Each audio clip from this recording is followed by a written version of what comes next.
back to my channel. So in the last class we had discussed the interest on drawings first method, and today we'll be discussing with the second method, and that is the average period method.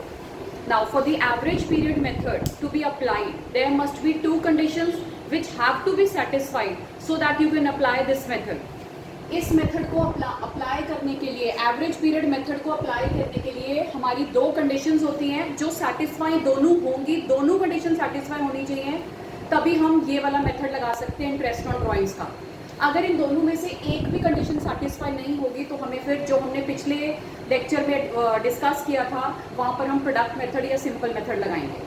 अब इसमें देखो बेटा, average period method में जो दो कौन सी ऐसी conditions हैं जो हमने पहले सेटिस्फाई होनी चाहिए तभी हम ये मेथड लगा पाएंगे कि drawings should be of equal amount, drawings same amount की होनी चाहिए हर बारी, and the time of withdrawals should be at regular intervals या इक्वल इंटरवल्स। जैसे अगर मैं आपको बोलूं कि एक पार्टनर ने 1000 रुपये पर मंथ विड्रॉ किए हर मंथ के बिगिनिंग में, या अगर एक पार्टनर ने 500 रुपये पर मंथ विड्रॉ किया at the end of every month. So यहाँ पर क्या हो रहा है, amount is fixed 500 per month and time is fixed at the end of every month. पहला वाला मैंने आपको बताया 1000 per month, amount is fixed और टाइमिंग्स क्या थी उसकी, eight the beginning of every month. तो अगर ये दोनों कंडीशंस बेटा क्वेश्चन में सेटिस्फाई होंगी तभी हम ये वाला मेथड लगा सकते हैं। और एवरेज पीरियड मेथड का फॉर्मूला क्या है, interest is equal to total drawings into rate of interest upon 100 into the average period divided by 12। अब ये एवरेज पीरियड कैसे निकलेगा ये हर टाइमिंग्स के लिए अलग अलग है।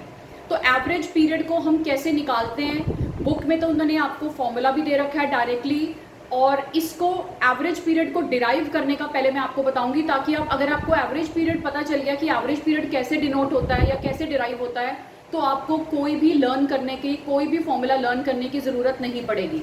Now what do you mean by average period, तो ये सबको पता होना चाहिए। एवरेज पीरियड का मतलब होता है time left after the first drawings, beginning of the year में जब आप पहली विड्रॉल करोगे तो उसके बाद साल में कितने दिन या कितने महीने रह जाएंगे, plus time left after last drawings divided by 2। This is your average period. Average period क्या होता है बेटा, पहली विड्रॉल के बाद साल में कितने महीने बचे हैं, लास्ट विड्रॉल के बाद साल में कितने महीने बचे हैं, उनकी एवरेज निकाल लो, वो हमारा एवरेज पीरियड आ जाता है। सो अब इसके कुछ केसेस हैं जो मैं आज आपको बताऊंगी, और वो आपको एमसीक्यूज में उसमें से एक ना एक केस ज़रूर आएगा, मतलब 1 मार्क में एक ना एक आपको ज़रूर आएगा केस। तो वो सारे केसेस मैं आपको भी लिखवा रही हूँ, ठीक है, आप उन सबको नोट कर लो। वैसे तो आपको याद करने की ज़रूरत नहीं पड़ेगी एक बारी जब मैंने आपको एवरेज पीरियड मेथड का फॉर्मूला बता दिया, ठीक है बच्चे। सो हम इसको एवरेज पीरियड को शुरू करते हैं, इसके जितने भी केसेस हैं। So what are the cases, मैं आपको डिराइव करना भी बताऊंगी। सबसे पहले है बेटा case A, when drawings are made, when drawings are made in the beginning of each month या every month, हर महीने के बिगिनिंग में अगर कोई पार्टनर विड्रॉ करता है फिक्स्ड अमाउंट, तो उसमें फॉर्मूला क्या लगेगा, interest is equal to total drawings into rate of interest upon 100 into, अब यहाँ पर जो टाइम पीरियड है वो आप लिख लो, मैं आपको भी समझा रही हूँ कि वो टाइम पीरियड कैसे आएगा, 6.5 अपॉन 12। अब ये जो 6.5 है ये कैसे आया है ये मैं आपको अभी बताती हूँ। तो पहले मैं आपको 3 केसेस लिखवा रही हूँ, फिर आपको तीनों केसेस के हिसाब से मैं आपको एवरेज पीरियड समझा दूंगी कि इनका एवरेज पीरियड कैसे डिराइव किया हमने। सेकेंड होता है when drawings are made at the end of each every month. पहला केस क्या था बेटा, जहां पर पार्टनर जो है वो हर बिगिनिंग ऑफ द मंथ में कुछ विड्रॉ कर रहा है। अब मैं बता रही हूँ कि अगर पार्टनर हर मंथ पे कुछ एंड में कुछ विड्रॉ कर रहा है, अमाउंट शुड बी फिक्स, तो वहां पर इंटरेस्ट का फॉर्मूला क्या लगेगा, total drawings into rate of interest, जो भी आपको ड्राइंग्स का रेट ऑफ इंटरेस्ट होगा, इंटू 5.5 अपॉन 12। यहाँ पर एवरेज पीरियड जो होगा दैट विल बी 5.5। तो ये कैसे डिराइव होगा अभी ये बताती हूँ। और लास्ट केस है, if drawings are made in the middle of every month, हर महीने के 15 तारीख को 15th of the every month अगर वो पैसे विड्रॉ करेगा, तब एवरेज पीरियड क्या होगा, then interest is equal to total drawings into rate of interest upon 100 into the average period will be 6/12, मतलब अब ये 6 होगा।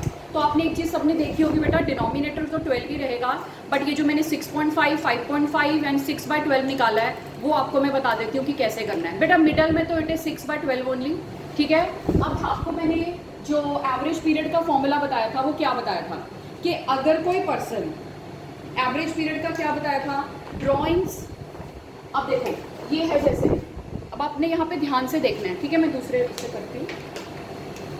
अगर आपके कोई बंदा है, कोई पर्सन है, वो beginning of the every month, मतलब first of the every month को वो विड्रॉ कर रहा है, ठीक है। 1 मार्च, 1 अप्रैल, मई, जून, जुलाई, अगस्त, सितंबर, अक्टूबर, नवंबर एंड दिसंबर। This will be on the first of every month. अब अगर कोई पर्सन बेटा पहली बारी यहाँ पे ड्रॉ करता है, 1 जनवरी को विड्रॉ करता है, तो कितना टाइम पीरियड लेफ्ट है पूरे साल में, 12 महीने, क्योंकि जनवरी भी उसमें काउंट होगा। तो अगर मैं इसके लिए बोलूँ beginning of the every month में, तो आई से टाइम लेफ्ट, एवरेज पीरियड का फॉर्मूला क्या था, time left after the first drawing, पहले विड्रॉ के बाद कितने महीने बचते हैं साल में, 12, plus time left after the last drawing. Last drawing कब है, 1 दिसंबर, तो बुक्स तो क्लोज कब होती है, 31 दिसंबर को, तो कितने महीने बचे, 1 डिवाइडेड बाई 2, तो ये आ गया 6.5। तो ये हमने एवरेज पीरियड वो करा, डिराइव करा 6.5। ये मैंने आपको किसके लिए बताया बेटा, अगर आपकी drawings beginning of every month में होती हैं, ठीक है, तो हमने ये देखना है कि पहली ड्राइंग से लेकर बुक्स की क्लोजिंग डेट तक, बुक्स की क्लोजिंग डेट क्या है, वो है 31 दिसंबर। तो अगर कोई बंदा जनवरी को विड्रॉ करेगा तो टिल 31 दिसंबर कितने मंथ्स होंगे, 12।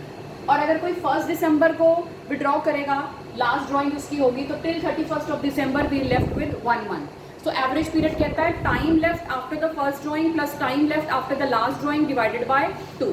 तो यहाँ से हमारा एवरेज पीरियड आ गया बेटा 6.5। अब मैं आपको बताती हूँ एंड ऑफ एवरी मंथ, ठीक है बच्चे। Now and of every month में क्या होगा, दिस फर्स्ट, इस फर्स्ट की जगह हटाकर 31, ठीक है, सारा 31, 30 जो भी आपके महीने का एंडिंग डे होता है। अब देखो, अब मैं आपको ये सेकंड केस बता रही हूँ बेटा, time left after the first drawing, पहली ड्राइंग उसकी कब हुई है, 31 जनवरी को, तो जनवरी मंथ तो खत्म हो गया। अब फरवरी से काउंट करोगे टिल 31 दिसंबर, तो हम कहेंगे 11 महीने, plus time left after the last drawing, last drawing होगी उसकी 31 दिसंबर को, और बुक्स भी कब क्लोज हो रही है, 31 को, तो time left is 0 divided by 2। तो एवरेज पीरियड कितना आ गया बेटा, 5.5 डिवाइडेड बाय 12। सो लर्न करने की जरूरत नहीं है, अगर आपको एवरेज पीरियड का फॉर्मूला पता है, आप कोई भी, अगर आपको कोई भी केस आ जाता है कि बिगिनिंग है, एंड है, मिडिल में, तो इट ऑलवेज रिमेन 6/12, ठीक है।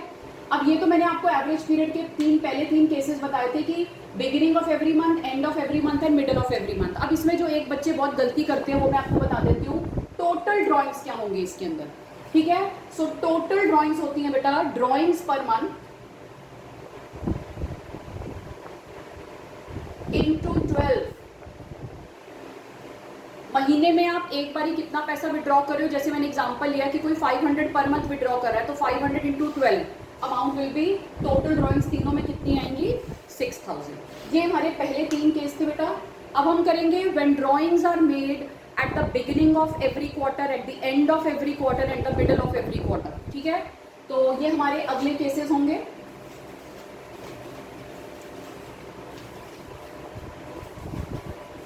This will be your case number D. When drawings are made in the beginning of every quarter. पहले सबको पता होना चाहिए कि एक क्वार्टर में 1 quarter is equal to 3 months. 3 महीने अगर हम जोड़ लें तो वो 1 क्वार्टर बन जाता है। अब वो कह रहे हैं when drawings are made in the beginning of every quarter. So interest का फॉर्मूला टोटल ड्राइंग्स, अगेन वही total drawings into rate of interest upon 100। Beginning of every quarter में we'll be using the average period as 7.5 upon 12। अब वो 7.5 कैसे आएगा, अब वो आप देखो पहले। देखो बेटा, यहाँ पर जैसे मैंने यहाँ पर किया हुआ है, आपको यहाँ पर वर्किंग की तरह एक बार ही समझाया है। अब इसमें हमें क्या चलना है, फर्स्ट, ये सारा फर्स्ट को लेके चल रहे हैं। बिगिनिंग ऑफ एवरी क्वार्टर बेटा, एक क्वार्टर जो होता है वो 3 महीने का होता है। तो पहला क्वार्टर होगा यहाँ तक, अगला क्वार्टर होगा यहाँ तक, फिर नेक्स्ट क्वार्टर होगा टिल 1 सितंबर, लास्ट क्वार्टर होगा अक्टूबर से दिसंबर। तो अब मैंने आपको बोला, यहाँ लिखा है when drawings are made in the beginning of every quarter. पहले क्वार्टर के बिगिनिंग में, ये पहले क्वार्टर का बिगिनिंग है जनवरी, तो कितना टाइम लेफ्ट है टिल 31 दिसंबर। मतलब अगर आप पहले क्वार्टर का बिगिनिंग है 1 जनवरी, सो कितने मंथ्स हो गए, 12 months, plus time left after the last drawing. Last drawing होगी बेटा 1 अक्टूबर को, क्योंकि लास्ट ड्राइंग्स होगी लास्ट क्वार्टर में, और beginning of every quarter means अक्टूबर से। तो time left is 3 divided by 2, so average period is 7.5। ये आपका आ गया 7.5। Now the next one is बेटा when drawings are made at the end of every quarter. Now and of every quarter में क्या करेंगे, interest is equal to total drawings into rate of interest upon 100 into 4.5 upon 12। यहां पर average period will be 4.5 divided by 12। Now how come 4.5, see मैं आपको इसमें दोबारा एक बार ही समझा देती हूँ। देखो बेटा, अभी मैंने आपको बताया यहां पर अब एंड ऑफ एवरी क्वार्टर का मतलब हो गया 31 मार्च, फिर अप्रैल, मई एंड जून, 30 जून, फिर जुलाई, अगस्त, सितंबर, 30 सितंबर, देन अक्टूबर, नवंबर एंड दिसंबर, 31 ऑफ दिसंबर। यहां पर आपको बोल रहे हैं at the end of every quarter, मतलब ये 4 क्वार्टर्स हो गए। पहली ड्राइंग्स यहाँ पे 31 मार्च को, तो टाइम लेफ्ट कितना हुआ, बाकी के 9 महीने। Time left after the last drawing, क्योंकि एंड ऑफ एवरी क्वार्टर है तो 31 दिसंबर होगा, तो 0, सो एवरेज पीरियड इज 4.5। ठीक है, and last is middle of every quarter. Now middle of every quarter means again interest is equal to total drawings into rate of interest upon 100। Middle में मैंने आपको बता दिया बेटा 6/12 ही आएगा। अब जैसे हमने आज जो इससे पहले वाले 3 केसेस किए थे जो बिगिनिंग ऑफ एवरी मंथ वाले थे, बिगिनिंग ऑफ एवरी मंथ में मैंने तुम्हें कहा था टोटल ड्राइंग्स होंगी पर मंथ ड्राइंग्स इंटू 12। अब जब क्वार्टर की होंगी when drawings are made at the beginning of, तुम्हें क्वेश्चन में गिवन होगा कि एक पार्टनर ने 4000 रुपये विड्रॉ किए पर क्वार्टर, तो यहाँ पर जो हमारी टोटल ड्राइंग्स होंगी वो कितनी होंगी बेटा, जब क्वार्टरली होती है तो total drawings is equal to drawings per quarter, एक क्वार्टर में कितना विड्रॉ किया इनटू 4। ये बहुत कॉमन मिस्टेक होती है बेटा, बच्चे क्या करते हैं टोटल ड्राइंग्स में एक क्वार्टर की ही लिख देते हैं। हमें टोटल चाहिए, तो एक ड्राइंग्स पर क्वार्टर, एक क्वार्टर में कितना विड्रॉ किया इनटू 4, क्योंकि साल में कितने क्वार्टर्स होते हैं 1 2 3 4, तभी हमारी टोटल एनुअल ड्राइंग्स आ जाएंगी। सो ड्राइंग्स पर क्वार्टर इनटू 4 ये इनके लिए लगेगा। पहले वाले जो मैंने आपको 3 बताए थे जो मंथली थे, उसमें ड्राइंग्स पर मंथ इंटू 12, क्योंकि साल में 12 महीने होते हैं। अब आप इसको चाहे बेटा 6 मंथ्स के लिए निकालना चाहो, चाहे आप इसको 3 मंथ्स के लिए निकालना चाहो, बस आपको यहाँ पर ये टाइम पीरियड देखना पड़ेगा।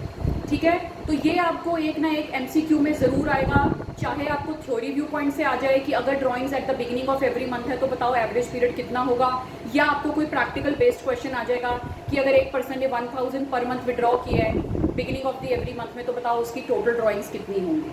तो ये सब आ सकता है। उसके बाद हमारा यहाँ पर बेटा ड्राइंग्स का टॉपिक खत्म हो जाता है, इंटरेस्ट ऑन ड्राइंग्स का टॉपिक खत्म हो जाता है। इसके बाद हमारा जो लास्ट टॉपिक है दैट इज जो अभी फंडामेंटल्स में, वैसे तो हमारे interest on capital, interest on loan, partners loan, और फिर हमारा गारंटी, और एक हमारा पास्ट एडजस्टमेंट है। तो पास्ट एडजस्टमेंट्स में अभी मैं आपको, क्योंकि पेपर सबके आने वाले हैं, तो उसके लिए मैं आपको ये चाहती हूँ कि जो जो MCQ के इम्पॉर्टेंट टॉपिक है पहले मैं वो आपको करवा दूँ। सो जो हमारा अगला टॉपिक जो मैं आपका डिस्कस करूँगी वो नेक्स्ट लेक्चर में होगा, and that will be interest on capital. ठीक है, आई होप सो कि जितना आज मैंने आपको कराया आप सबको समझ आया हो। Practice the practical questions from your book, जो भी बुक आपके पास है, whether it is TS Grewal और whether it is DK Goel और from any other book, concept should be clear. कहीं से भी सम कर लो, आपका आंसर आना चाहिए। ठीक है बच्चे, मीट यू सून, बाय।